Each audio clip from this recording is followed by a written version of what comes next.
Me toca el honor de presentar a Jesús Linares Martín, ¿sí? Él es de España, de Madrid. ¿Cómo te va, Jesús? Hola, Eh, encantado de estar aquí. Voy a presentarte, voy a tomar lista porque la verdad que es un honor y la verdad que lo que vas a hablar sobre cómo está afectando la crisis del COVID al recurso humano es muy importante vista desde el lado tuyo, ¿no? Él es psicólogo de emergencia de UCI, psicólogo sanitario, mediador de servicios sociales municipales, profesor de posgrado en intervención psicológica en UCI, coordinador académico practicum del Máster de Psicología General Sanitaria, coordinador del dispositivo de intervención psicológica del Colegio Oficial de Psicología de Madrid ante la crisis del COVID-19, psicólogo de emergencia y jefe de sala de servicio de primera atención psicológica del Ministerio de Sanidad y Consejo General de la Psicología, y acreditado por el Consejo General de Psicología de España como psicólogo experto en crisis, emergencia y catástrofe. Por supuesto, como no podía ser de otra forma, él está en el proyecto UCI desde Madrid, España. Y bueno, tenés un montón de máster y todo, pero después lo escribimos. ¿Sí? Dale, Jesús, todo tuyo. Muchas gracias, muy generosa tu presentación. Bueno, lo primero, por supuesto, muy rápido, pero como todos mis compañeros, agradecer a la organización haberme invitado y, por supuesto, a mis mentores, a Macarena y a Gabriel, por haberme contagiado, ¿no? De esta bendita locura. Y nada, voy a entrar un poco directamente en materia. Creo que vamos un poco apremiados como el tiempo, como no puede ser de otra manera en este tipo de webinar, ¿verdad? La parte es muy importante tener en cuenta, ¿no? La salud mental en una situación como la que estamos viviendo, y es para lo que me habéis de alguna manera contactado. Creo que en marzo más o menos de 2020 ha irrumpido, hablo desde el punto de vista de España, hablo con nuestra experiencia de España, desde Madrid, de toda España, en la cual irrumpió el coronavirus de una manera violenta, de una manera que se expandía muy rápido, que afectó absolutamente bueno, pues a toda la población, que se contagiaban todas las personas muy rápido, teníamos experiencias muy cercanas a la muerte, muchos fallecidos, colapso del sistema sanitario, colapso de las instituciones en general, medidas que ninguna de las personas que estamos vivos recordamos que alguna vez se hayan tomado, ¿no? Que hayamos tenido ese nivel, ¿no? Entonces, reunía las características un poco de lo que viene siendo o lo que conocemos como una catástrofe.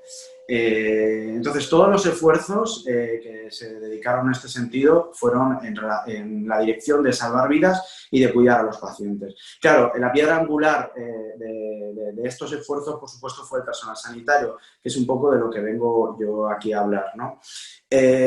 Por supuesto, el personal sanitario ha vivido todas las complicaciones de la población general, porque muchas veces los profesionales sanitarios también, quiero decir, se olvidan, ¿no?, de que también son personas y también sufren, también tienen parejas que han entrado en un ERTE, en una situación de desempleo debido a la situación del COVID, que tenían alguna persona con cierta discapacidad que tenían que cuidar y como tenían que doblar turnos tenían que buscar una persona, pero esta persona no podía ir por la situación en la que estamos de confinamiento. En fin, tenían la problemática que podía tener cualquier casuística de cualquier otra persona normal, ¿no? Pero además tenía una serie de estresores específicos por el hecho de ser profesionales sanitarios. Creo que aquí es donde viene lo importante y hay que tener en cuenta, y sí que me gustaría nombrarlos, ¿no? Hubo mucho movimiento de personal entre plantas de hospital, entre diferentes servicios, personas que jamás habían estado en una UCI, que tuvieron que entrar en una UCI, personas que estaban en servicios de atención primaria, que tenían que entrar en urgencias. Ese movimiento generó un estrés muy potente, gente que lógicamente no estaba formada en esos servicios. También estábamos hablando de un virus desconocido. Se ha tenido que trabajar desde un punto de vista de tratamientos no basados en la evidencia, porque no la había y no estamos acostumbrados a trabajar de esa manera desde un punto de vista científico, ¿no? Ha habido experiencias muy dolorosas con muertos hacinados en morgues, o personas que desgraciadamente fallecían sin poder tener contacto con sus familiares, sin poder despedirse. Todo esto son agentes estresores que los profesionales sanitarios estaban inmersos, ¿no? Tenían que tomar también decisiones muy complejas de adecuación del esfuerzo terapéutico, ¿no? AET, que conocemos. De esta limitación, ¿no? También tomar decisiones de quién entra a la UCI y quién no entra a la UCI, como habitualmente tendría, ¿no?, que haber plazas y opciones para cualquier persona. luego tener que hacer una comunicación de malas noticias que ya de por sí muchas veces los profesionales médicos se quejan, ¿no?, de tener formación en la gestión de la comunicación de malas noticias con los familiares, pero en esta situación todavía mucho peor porque la tenía que dar por teléfono, ¿no? Claro, todo esto generaba un sufrimiento, digamos, emocional, un dolor muy potente, pero nosotros desde la psicología de la emergencia estamos hablando de unas reacciones normales, quiero decir, esto no deriva automáticamente, este sufrimiento no tiene por qué, no hay una relación lineal con una patología, ¿no? Es muy normal todo lo que estamos experimentando, lo que no es normal es lo que es la pandemia en sí, lo que es el coronavirus, ¿no? Entonces, no quiero poner una posición alarmista, o sea, no quiero subestimar el impacto psicológico que puede tener, el potencial impacto psicológico de los profesionales sanitarios y en general en la población, pero no quiero subestimar tampoco la capacidad de resiliencia que tiene el ser humano y más los profesionales sanitarios que están acostumbrados a trabajar en situaciones de cierto estrés sostenido, ¿no? Claro, en medio de estas dos cuestiones está la parte de la valoración de la situación, ¿no?, para derivar una patología o no, y la percepción de capacidad de desempeño de cada uno de los profesionales sanitarios. Es en esa parte, en el medio, en la gestión, donde verdaderamente, según se haga de una manera más adaptativa o menos adaptativa, podríamos estar hablando a futuro de posibles problemas o posibles trastornos, ¿no? Para aquí, en este sentido, hay factores de protección, como en todo, y factores de riesgo, ¿no? Teníamos como factores de protección, hablando de lo que es la situación, bueno, pues se ha visto en la literatura que el hecho de que haya una falta de intencionalidad del ser humano, es decir, esto no es una guerra, esto es una cuestión que escapa de alguna manera a nuestro entendimiento, que no está provocado, como por ejemplo podría ser un incendio. Eso es un factor de protección. La universalidad, es decir, está afectando inclusive a todo el mundo de manera global. Cada uno lo estamos enfrentando con los recursos que tenemos en cada uno de nuestros respectivos países, ¿no? Eso también, que sea global, también es un factor de protección. Y luego influye mucho, y se ha hablado mucho en la literatura de las últimas investigaciones con respecto a esto, de que haya líderes confiables, ¿no?, de que haya líderes cercanos, de que sepan llevar el timón un poco de la situación, ¿no? Y factores de protección al individuo, los que, bueno, que podrían ser para cualquier otra persona, pues un buen tejido social, unas estrategias de afrontamiento que sean adaptativas, experiencias de superación previas, pues entrenamiento, formación en aquello que va a desempeñar, en técnicas de regulación emocional, el estilo un poco de relaciones interpersonales, todo esto puede ser factores de protección. Factores de riesgo, igual. En cuanto a la situación, bueno, pues lo que he comentado al principio, ¿no? Esta parte de rapidez, lo que el virus se extendió, la cantidad de muertes, la dificultad de la coordinación, que haya sido una amenaza vital, real, que haya esta cantidad de afectados, la similitud de los afectados con personas cercanas a nosotros, ¿no? Quiero decir, estamos tratando con personas que podrían ser mi madre, mi pareja. Esta es la parte también complicada, ¿no? Luego también ha habido una parte dentro de lo que es la situación, de esta parte de la población un poco más negacionista de la enfermedad y todo esto, que es un factor de riesgo para la salud mental también de los propios profesionales, ¿no? Estamos viendo a día de hoy, además, con el tema de los rebrotes, cómo están muy enfadados, ¿no?, con ese asunto. Y luego, factores de riesgo de los individuos, también la parte individual, bueno, pues experiencias traumáticas previas, se ha visto en la literatura que, bueno, lejos un poco de lo que se podía pensar, que hacemos callo, ¿no?, que cuantas más experiencias traumáticas vivimos se reduce un efecto de acumulación y estamos más cansados, ¿no?, lejos de acostumbrarnos, de habituarnos, ¿no? Alguna situación previa de salud mental, alguna situación estresora X, por ejemplo, que en mitad de la pandemia hay gente que se estaba mudando, hay gente que estaba divorciándose, hay gente que tenía una casuística personal, ¿no? Y luego, bueno, pues tener una serie de estilos de afrontamiento, de recursos centrados a lo mejor en el problema o centrados en la emoción, que los tengan o no los tengan puede resultar también un factor en ese sentido de riesgo. Entonces, sí que es verdad que entonces para hablar un poco aquí de lo que son las reacciones psicológicas más habituales, yo que he tenido, bueno, la suerte de trabajar en la propia UCI con los profesionales, luego también coordinando el dispositivo de la Comunidad de Madrid a nivel estatal, bueno, podríamos dividir un poco como en dos grandes oleadas, o si nos centramos en las fases un poco de la crisis, de un primer impacto, un desarrollo y una renormalización de la situación, serían como dos aspectos diferentes. Entonces, Nosotros, por ejemplo, desde el Consejo Nacional de la Psicología y desde el Colegio Oficial de la Psicología de Madrid, vimos una primera parte, ¿no? En la que encontramos profesionales sanitarios que al principio, lógicamente, tenían mucho miedo a contagiarse, tenían miedo de llegar a casa y a contagiar a los suyos. Luego empezaba la ansiedad, ¿no? La ansiedad, lógicamente, al principio como una cuestión completamente adaptativa a unas demandas que excedían nuestros recursos, ¿no? Esto se iba sosteniendo en el tiempo y se iba generando ese distrés que tanto nos iban demandando. Luego venía esta segunda oleada un poco en la que ya verdaderamente estos miedos iniciales se cumplían, se contagiaban ellos, se aislaban, contagiaban a algunos de sus familiares. Desgraciadamente, inclusive, pues, he trabajado con personas que han tenido incluso que certificar la muerte de compañeros que se infectaron. Eso es muy fuerte, ¿no? Y entonces, de alguna manera ahí, pues ya se comprobaba que esos miedos eran reales, ¿no? No eran meras vueltas de cabeza aquellos en ese sentido. Entonces, también se producía esta parte de soledad porque se aislaban de la familia, en residencias, en hoteles que ofrecían sus habitaciones para que pudieran descansar, segundas residencias de algunas personas. Entonces, a todo esto, ese factor de protección social individual del que hablábamos antes, desaparecía, ¿no? Entonces aparecían profesionales que estaban absolutamente embotados a nivel emocional, planos, afectivamente, que a lo mejor tenían intervenciones con ellos en las que me decían, es que no siento nada, hoy he certificado no sé cuántas muertes, han entrado no sé cuántos, tal, un compañero me ha gritado porque estaba muy nervioso y yo no siento nada, ¿no? Igual que teníamos esa parte, también teníamos la parte en la que la gente estaba absolutamente desbordada y no paraba de llorar, no podía prácticamente articular palabras, ¿no? Luego, si hablamos un poco también desde un punto de vista de las fases, un poco, se han vivido 3 fases, ¿no? En las que ha habido sintomatología psicológica diferente. En esta primera fase de supervivencia, ha sido la primera fase en la que estábamos hablando de estallido de la crisis. En esta parte, bueno, por la falta del material, la falta del recurso humano, falta de conocimientos acerca del virus, de cómo tratarlo, protocolos, etcétera, ¿no? Entonces, sí que es verdad que el ser humano trabajamos con 2 pensamientos básicos habituales, ¿no? El pensamiento básico de la invulnerabilidad, es decir, esto no me va a pasar a mí, esto no me toca a mí, ¿no? Y el pensamiento de la capacidad de control, es decir, nosotros, la realidad es predecible, podemos operar sobre ella, podemos controlarla. ¿Qué ocurre? Viene una pandemia mundial y entramos en supervivencia. Todos estos 2 pensamientos mágicos se rompen por completo, ¿no? Y entramos en esa ansiedad, en ese estrés, en esa hipervigilancia, hiperactivación, que por supuesto afecta al insomnio, al inicio del mantenimiento del sueño, tenemos más pesadillas, ya sabemos que la fase REM es cuando se instalan, se procesan las emociones, alteración de las funciones ejecutivas, como no puede ser de otra manera, ¿no?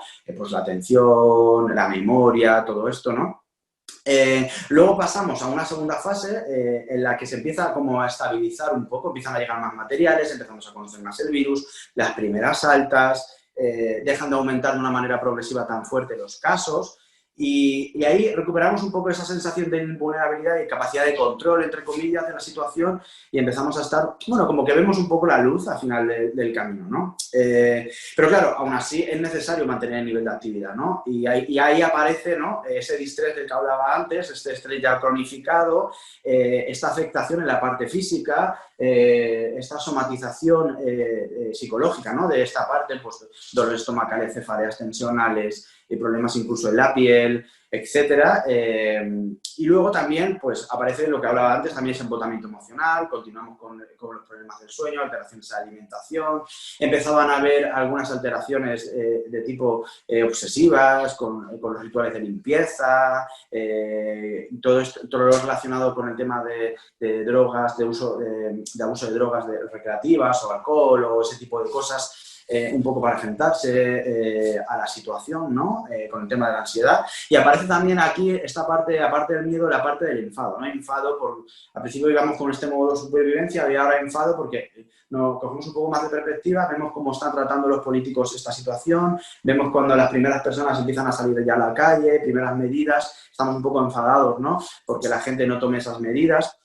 Ya pasamos a esta última parte de reorientación de la realidad, en esta última parte, donde nos hemos estado hasta hace poco, porque bueno, ahora en España supongo estaréis viendo, ¿no?, que estamos teniendo bastantes rebrotes estas últimas semanas, pero hasta cierto tiempo atrás, hasta un mes y algo, lo teníamos más o menos bastante controlado la situación. Y en esta reorientación, bueno, pues muchas altas, se cierran las morgues que se crearon específicamente para ello, servicios que eran específicamente de un servicio de medicina que no tiene que ver con medicina intensiva, con urgencias, que se habían dedicado a eso, se cierran y recuperan la normalidad, pero claro, vuelve a haber esa cantidad de cambios y ya por fin empieza a salir toda la población en masa a la calle, ya sin tantas restricciones, y vuelve un poquito el miedo, vuelve a esta invulnerabilidad, a sentirnos otra vez invulnerables y a perder esa capacidad de control, ese pensamiento mágico del que hablamos, porque claro, no podemos controlar a toda la población, empiezan a hablarse toda la población muy negacionistas, que se organizan, entonces viene esta parte de ira, de nuevo, tanto la ira y el miedo son como dos emociones muy defensivas, muy enérgicas, que las necesitamos para trabajar, para estar activos, para enfrentar toda esta situación. Pero es verdad que en esta última parte ya empezamos a ver profesionales sanitarios tristes, melancólicos, buscando un poco el sentido a todo esto, ¿no? Y ellos mismos incluso se quejaban, ¿no? Ahora ya ha pasado todo, ya estamos bien, en la UCI, muchas UCI, ni un solo paciente, hablamos de hace un tiempo, hace unas semanas, porque ahora estamos en rebrote, como digo, no tengo ni un solo paciente COVID, parece que me voy a poder ir de vacaciones a descansar y ahora me pongo triste, ahora entro en esta situación. Claro, porque en cierta manera la emoción de tristeza nos para, ¿no? Nos hace reflexionar y necesitaba ese momento. Antes no podíamos parar, ¿no? Entonces, de alguna manera, hay que intentar no pelear con ella, ¿no? Acompañarla. Sí que es verdad que todo el trabajo que se hace en general, o creo que se tiene que hacer desde el ámbito de la psicología de emergencias en una situación así, es un trabajo de monitorización, ¿no? No es un trabajo de intervención invasiva, es un trabajo que tiene que ver con normalización, con legitimación y con validación de las emociones, que la gente, facilitar para que los profesionales sanitarios expresen, ¿no?, esas emociones, acompañarles, ayudarles a entenderla, mucha parte de psicoeducación en emociones, y potenciar las estrategias de afrontamiento adaptativas. Quizá no sea el momento de aprender nuevas, pero sí desenvolver algunas que ya tenemos. Por eso viene la parte de evaluación, que es muy importante, ¿no? Y evaluamos las redes de apoyo, fomentamos el autocuidado. Y en esta parte de evaluación es ahí donde podemos detectar aquellas personas que, bueno, por cuestiones de síntomas disociativos o factores de neuroticismo elevados previos o una serie de situaciones prodrómicas importantes pueden necesitar una ayuda continuada y especializada, ¿no? En ese sentido. Y este trabajo lo que haría sería discernir, ¿no?, como un embudo y identificar esas personas para poder delegarlas a salud mental especializada para que puedan trabajar con ellos. Sí que es verdad, bueno, creo que no voy ya no tengo mucho más tiempo, pero sí que me gustaría deciros que desde el proyecto UCI, que conocéis, ellos hemos movido un proyecto de intervención psicológica en crisis y emergencias en UCI durante esta pandemia. Se han contratado a 16 psicólogos que han trabajado en 16 UCIs diferentes, son expertos en emergencias, con un largo currículum relacionado con la emergencia a nivel académico y a nivel experiencial, y hemos trabajado en grupo, hemos tenido un objetivo general de prestar asistencia psicológica y luego hemos tenido objetivos no específicos porque se ha trabajado a 3 niveles. Se ha trabajado con los profesionales sanitarios, se ha trabajado con los pacientes que allí estaban aislados, aquellos que estaban conscientes, lógicamente, y con sus familias cuando empezaban a poder verlos o por teléfono, haciendo teleterapia, ¿no?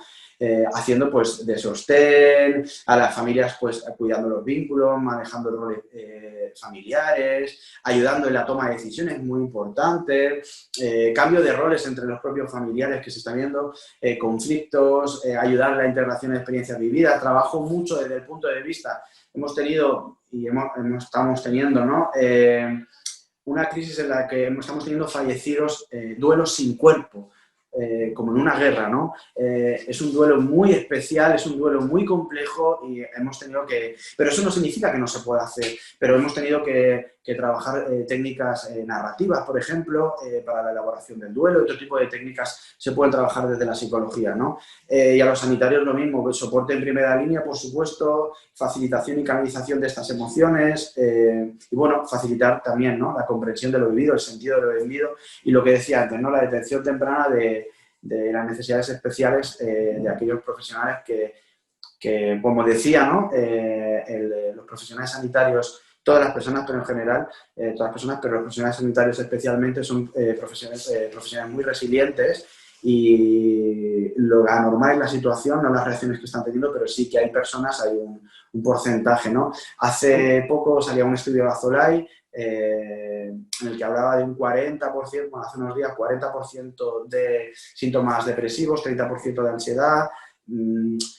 Son síntomas altos, pero eso no significa burnout elevado también, síntomas que son compatibles con un trastorno postraumático, pero no quiero verter, ¿no?, una posición pesimista sobre esta situación, porque los profesionales sanitarios y en general el ser humano, soy un poco pesado con esto, pero somos resilientes, ¿no? Sí que es verdad que hay un porcentaje por cuestiones previas o por la situación, sobre todo por la gestión de esta situación. Por eso creo que es tan importante aquí tener en cuenta la salud mental y por eso, por lo que os agradezco que nos hayáis llamado. Esto es lo que va a hacer y va a determinar, y es una variable muy importante a tener en cuenta en la ecuación, que esta persona vaya a desarrollar pues un trastorno de ansiedad, un trastorno de depresión, un trastorno de estado de ánimo, un trastorno por estrés postraumático, problemas de adicciones a sustancias, etcétera, ¿no? Tenemos algo que hacer.